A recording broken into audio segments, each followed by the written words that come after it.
neo-Nazis in the 1950s waving a swastika. Hamas is nearly gone. The Houthis are almost gone. Hezbollah's almost gone in its entirety. The idea that you would have these losers and terrorist sympathizers in cities across Australia doing this, I tell them, they are on the losing side. Most of their friends are gone already. They're admiring dead murderers. Buckle up, truth seekers. Douglas Murray's back, and he's armed with a rhetorical bazooka aimed squarely at the heart of political absurdity. From VP debates that expose the Emperor's new clothes to foreign policy blunders that would make Neville Chamberlain blush, Murray's taking no prisoners. Watch as he dissects the media's obsession with facial hair while the world burns, literally, as Iran fires hundreds of rockets onto Israel, and witness his merciless takedown of terrorist cheerleaders masquerading as activists.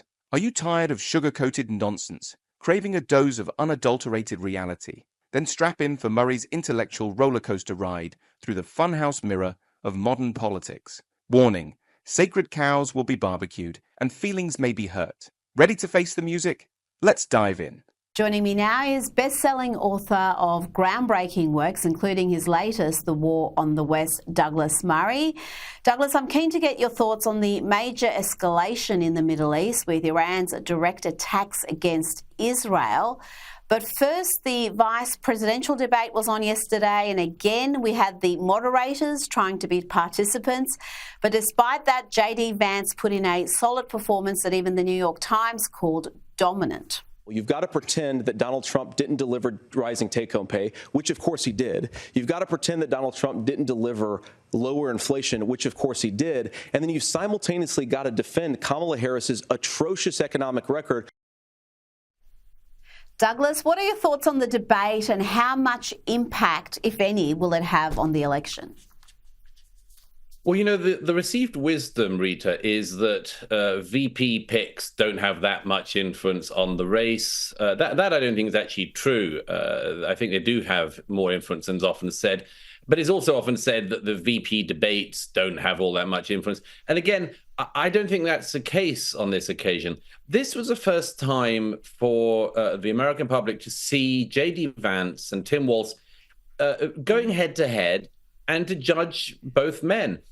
I have to say, I mean, I think that it's pretty clear and that the New York Times was for once right. I think the evening was J.D. Vance's. He seemed to be on top of all of the issues that came up. He was respectful. He was sharp. He was likable and much more. And Tim Walz was, to use one of his own favorite words, well, he was weird. He looked all the time as if he had walked in from somewhere else, from some other set or some other job application. It looked like somebody who turned up for the wrong job interview and then was rather startled to discover it was the vice presidential debate.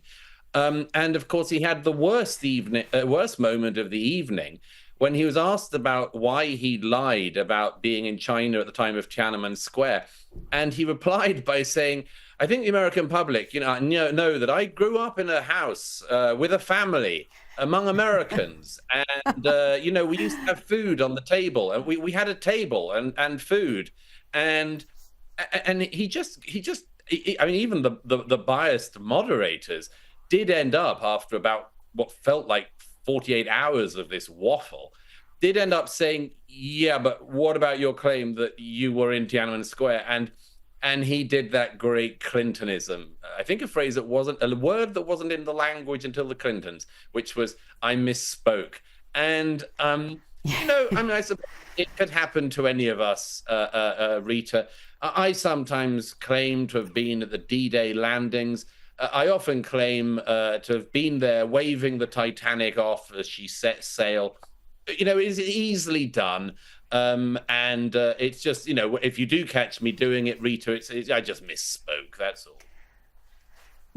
It's an innocent mistake, and I know you grew up in a household with a family and you had your dinners on tables with four legs, so it's all tables. Douglas's scathing critique of the VP debate is spot on. J.D. Vance dominated while Tim Walz floundered like a fish out of water.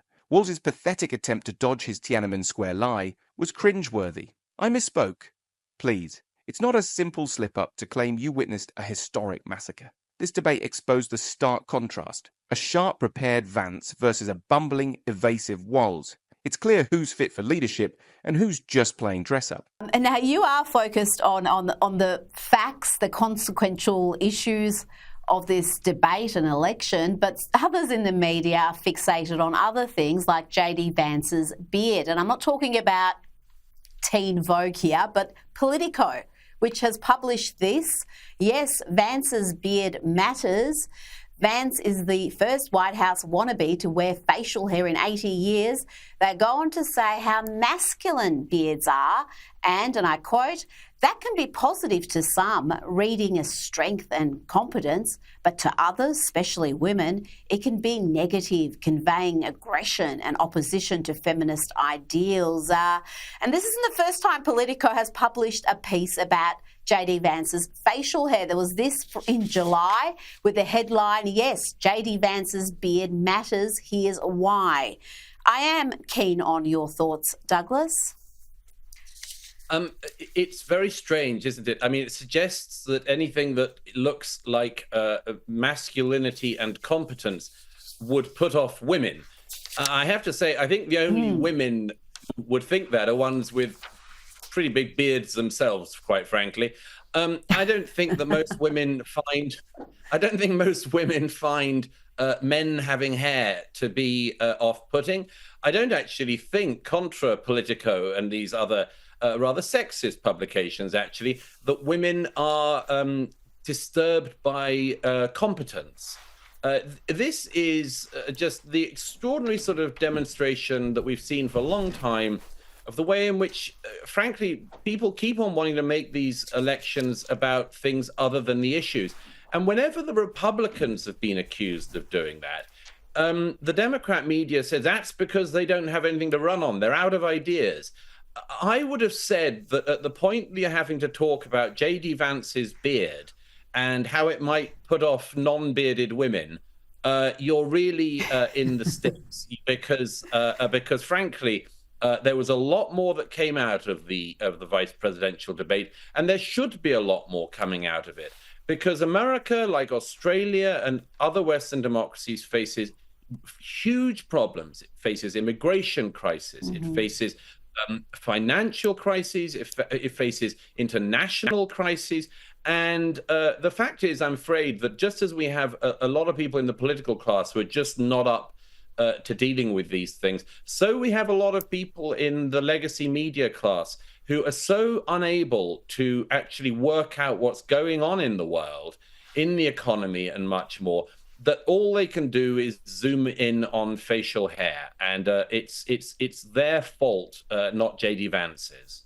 The media's obsession with J.D. Vance's beard is pathetically laughable. While America faces immigration crises, financial turmoil, and international threats, Politico's busy analyzing facial hair. Give me a break. This shallow fixation on appearance over substance exposes the legacy media's utter incompetence. They're so clueless about real issues that they resort to beard-based psychoanalysis. It's not just sexist, it's an insult to voters' intelligence.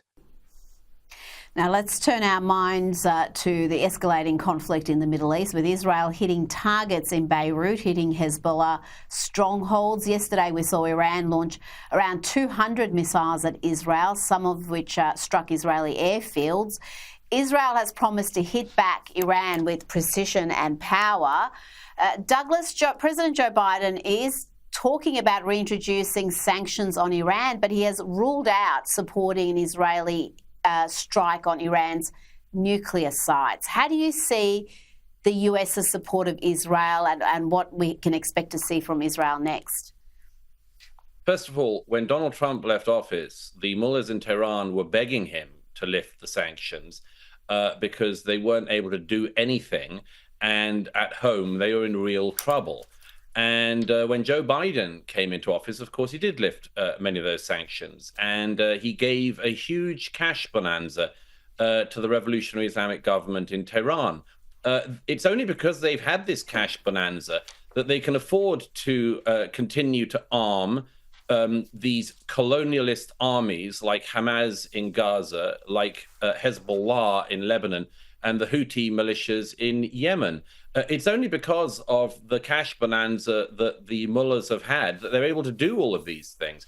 It's a little late in the day now for Joe Biden to talk about turning off the spigot in his last few days in office. I wish he would, but I bet he won't. As for the actual retaliation, I'm sorry, we've been here before. Some months ago, when hundreds and hundreds of rockets were fired from Iranian territory, from the Iranian government and its forces at Israel, that was the Israelis were told by Joe Biden famously that they should keep the win because an international force managed to shoot down almost all of those rockets. Well, this is another occasion when they've done it. First of all, by the way, it's a sign of the mullahs' weakness. Their forces have been decimated in their Hamas forces. Their Hezbollah forces have been decimated in Lebanon, including their murderers who not only murder Israelis, but murdered 241 American servicemen in 1983 in the Marine Beirut barracks bombing. So once again, Israel has been doing the work that America should have done in getting those terrorists. The Houthis in Yemen are discovering quite fast that if you launch rockets at Israel, they'll do something back at you. And now the Iranian Revolutionary Government is having to do it itself because its terror proxies have been being wiped out one by one in the last year. And so they think they can dare to do this. My suggestion should be that if you send ballistic missiles into another country, that country has the right to respond. And Israel should respond with the full force that its government and military believe it should respond with. And I would hope that America and any other country would do likewise. Murray's take is spot on. Biden's weak-kneed approach to Iran is a disaster. He lifted sanctions, gifting the mullahs a cash bonanza to fund their terror proxies. Now he's scrambling to look tough. Too little, too late, Joe. Israel's been doing America's dirty work, decimating Hamas, Hezbollah, and Houthi terrorists, while the US sits on its hands. Iran's direct attack shows their desperation. It's high time Israel unleashes hell on these fanatics. You can't tell me, nobody can tell me, that if hundreds of ballistic missiles had been fired into Australia or Great Britain or Canada or America in the last couple of days, that we would listen to an ally telling us, don't do anything back. Sorry, no, too late for that. Time the mullahs got a lesson closer to home. And I do wonder whether the reality is that even if Israel do eliminate Iran's proxies, Hamas and Hezbollah, until there's regime change in Iran, unless there's real pressure applied on Iran, that we're still going to have this issue continue. Israel's going to continue to be under threat from whatever group Iran funds and the whole next. Region. And the Just whole quickly, region. I want to... Absolutely, and it's beyond Israel, absolutely. How do you see Qatar's role, not just in this conflict in the Middle East, but the enormous influence it has in the West? And how does such a tiny country, only around 300,000 odd citizens, most of the population there are expatriates and migrant workers, how has such a tiny country managed to have this profound influence in the West? Well, with Qatar, it's just this, just money. That's all. Just money. That's Qatar. That's his only virtue. And as you say, Rita, it's a few 100,000 people sucking off the teats of the royal family, who themselves just enrich themselves and, of course, live lives of enormous luxury. Otherwise, as you mentioned, there's this slave class that the slave state of Qatar keeps there. And that's the country. They've managed to do a significant amount of buying up in the West, in Britain, universities like King's College London, in America, formerly serious Ivy League colleges and much more. And if you ask where a lot of the hatred and bigotry and racism of the last year has come from, it's Qatar doing this, buying up influence abroad. I would suggest that people turn this around. Whether you like it or not, in the last 2 years, since Putin invaded Ukraine, the international community managed to snap sanctions and really pretty heavy-handed in many ways. Sanctions against almost anyone associated with Vladimir Putin. They seized oligarchs' yachts and houses and much more abroad. Well, I would suggest it's high time, since the terrorist sponsoring slave state of Qatar has been wreaking its own mini form of havoc, mini compared to their friends in Tehran, across the region and the wider world. We make it clear, actually, we aren't going to be bought, and they're the vulnerable ones here. And I hope that that is made clear. Qatar, the tiny oil-rich state, is nothing but a glorified ATM for terrorists, masquerading as a legitimate country. Their influence peddling in the West is a cancer, poisoning our universities and institutions with hatred and bigotry. It's high time we treat Qatar like the pariah it is. We slapped sanctions on Putin's cronies. Let's do the same to these slave-driving, terror-funding despots. Seize their assets, shut down their propaganda machines, and show them their blood money can't buy our silence or complicity anymore. It should be. I'd like to see them, like the Revolutionary Islamic government in Tehran, strangled and throttled by sanctions and more, because they have got away with buying us up at too cheap a price for too long, and I hope it changes. Before you go, October 7 anniversary is days away, the first anniversary of the terrorist attacks launched by Hamas. And here in Australia, there will be anti-Israeli protests held on October 7, taking place shamefully. They expect to see terrorist flags, the flags of Hezbollah, for example, flying in Melbourne and Sydney. This is the worst casualty attack against the Jewish population since the Holocaust. And yet we're going to have people, Douglas, marching against Israel, the only Jewish state, on that day. And I do wonder about the left's unholy alliance with Islamist forces and how much of a genuine threat it is. Do you see it, as I do, as a threat to Western civilization? You know, Rita, when I was in Australia recently and saw you, I saw these protesters in Sydney and Melbourne. They're a world away from this aspect of the world, a total world away. Australia has suffered some terror attacks in recent years, most noticeably against its citizens in Bali. But these people marching on the streets of Australian cities, the Australian public should know who these people are. They're terrorists, and they're terrorist sympathizers. They're sympathizing and supporting exactly the same people as the people who massacred the Australian holidaymakers in Bali. These are sick people, and I've got a message for them. They're also losing. They are losing. The people whose flags they're going to wave in great Australian cities are the flags of organizations that are going into the dust as we speak. These people will look back on this in 10 years' time with about as much pride as a group of neo-Nazis in the 1950s waving a swastika. Hamas is nearly gone. The Houthis are almost gone. Hezbollah's almost gone in its entirety. The idea that you would have these losers and terrorist sympathizers in cities across Australia doing this, I tell them, they are on the losing side. Most of their friends are gone already. They're admiring dead murderers. They should think on that. The anti-Israel protesters are pathetic terrorist cheerleaders, waving flags of dead murderers. They're on history's trash heap, like Nazi fanboys after 45.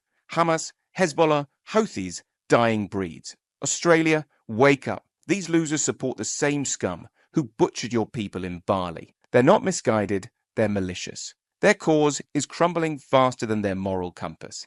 In a decade, they'll be pariahs, rightfully shunned by civilized society. Douglas Murray unleashes a verbal flamethrower, torching everything from the VP debate to Biden's Iran policy. J.D. Vance dominates while Tim I Misspoke Walls flounders, and the media obsesses over beards like teenage fanboys. Meanwhile, Qatar's buying influence faster than you can say terrorist ATM, and anti-Israel protesters wave their loser flags oblivious to their impending social exile. Are you fed up with this circus of incompetence? Smash that like button if you're ready for some real talk. Who's your champion of political idiocy? Duke it out in the comments and subscribe for more Murray Mayhem. It's time to join the fight against stupidity.